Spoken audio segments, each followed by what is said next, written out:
হ্যাঁ ভাই, পাঁচ।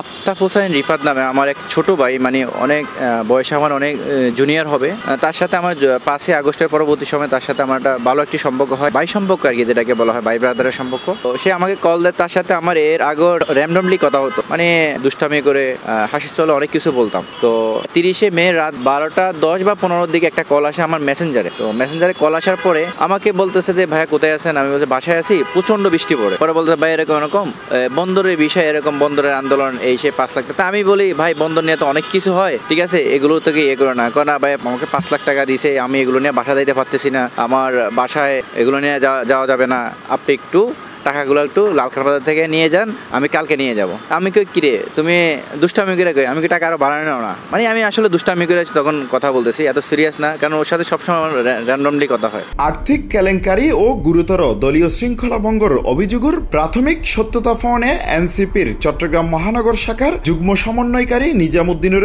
সাময়িক বহিষ্কার গর্গি। আগস্টের 11 তারিখ দিবাগত রাতিয়া এক বিজ্ঞপ্তিত নিজামরে কারণ দর্শানোর নোটিশ ও বহিষ্কার আদেশ প্রদান করে দললয়।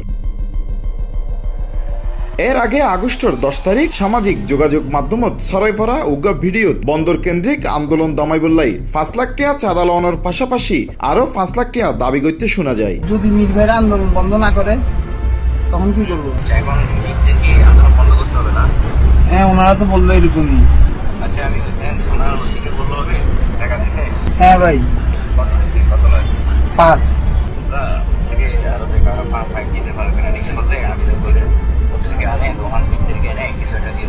এই কল রেকর্ডের প্রেক্ষিতে আগস্টের 11 তারিখ নগর কমিটির যুগ্ম সমন্বয়কারী আরিফ মঈনুদ্দিনের সই করা একখান বিজ্ঞপ্তিত নিজামরে কারণ দর্শানোর নোটিশ দেওয়া হয়।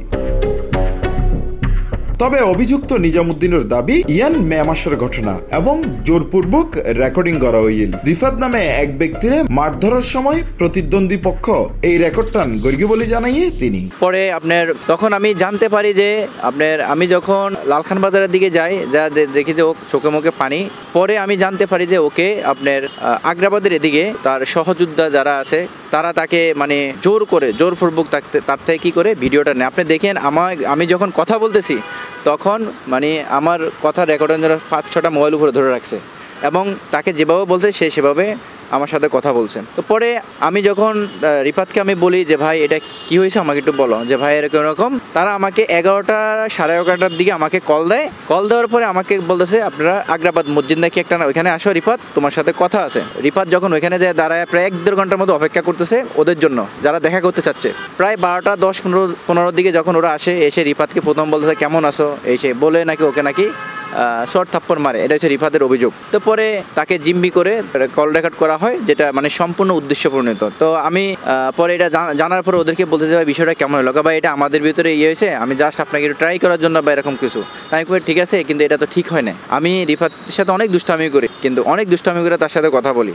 তো পরে একটা পর্যায়ে তারা 3 মাস পরের ভিডিওটা, সেই ভিডিওটা আমার দেখেন দীর্ঘ 1-1.5 মাস ধরে আমি মিডিয়া ট্রায়ালের শিকার হচ্ছি। এবং একটা পর্যায়ে আমার বৈষম্য যখন সেক্রেটারি পদ ছিল সেই পদ স্থগিত করে, সেখান থেকে আবার আমাকে শোকজ করা হয়। আমি শোকজের সুস্পষ্ট ব্যাখ্যা দিয়েছি, ব্যাখ্যা দেওয়ার পর তারা সন্তুষ্ট হওয়ার পরে আমার পদটা উইথড্র করে দেয়। সেখান থেকে যখন আমি এনসিপিতে আমার যুগ্ম সমন্বয়কারী পদ আসে, দেখেন তার একদিন পরে কি হয়েছে, ওই ভিডিওটা যেটা সম্পূর্ণ ফান একটা ভিডিও ছিল, আপনারা দেখবেন সেই কল রেকর্ডতে শুরু করে লালখান বাজারে যে সেখানে দেখেন অনেকগুলো পোলাপাইন, সেখানে সম্পূর্ণ ওকে প্রেশার ক্রিয়েট করে জিনিসটা করা হয়েছে। তো সে অলরেডি আফতাব হোসেন রিফাত যার নাম, যার সাথে আমার কথা হয়েছে মেসেঞ্জারে, সে অলরেডি একটা ভিডিও স্টেটমেন্ট দিয়ে দিয়েছে, গতকালকে দিয়ে দিয়েছে অলরেডি। আপনারা যমুনা টিভি, 24 এবং সময় টিভি তার স্টেটমেন্টটা দেখিয়েছেন। সে বলে দিয়েছে যে আমার সাথে কি হয়েছে, একটা ভিডিও করেছে তার সাথে যেটা হয়েছে। আসলে এই ভিডিওটা ছাড়া মানে আমি বুঝতে পেরেছি যে তারা আমাকে রাজনৈতিকভাবে, যে আমি এখন নতুন একটি দলে জয়েন হয়েছি, জাতীয় নাগরিক পার্টি এনসিপিকে প্রশ্নবিদ্ধ করার জন্য,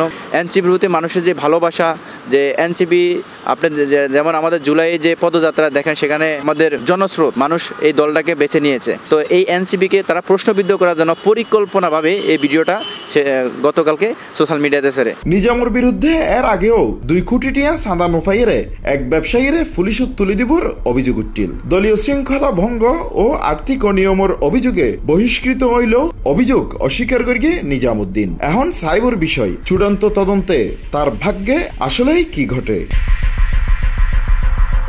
Hossain Abbas, C plus TV, Chittagong.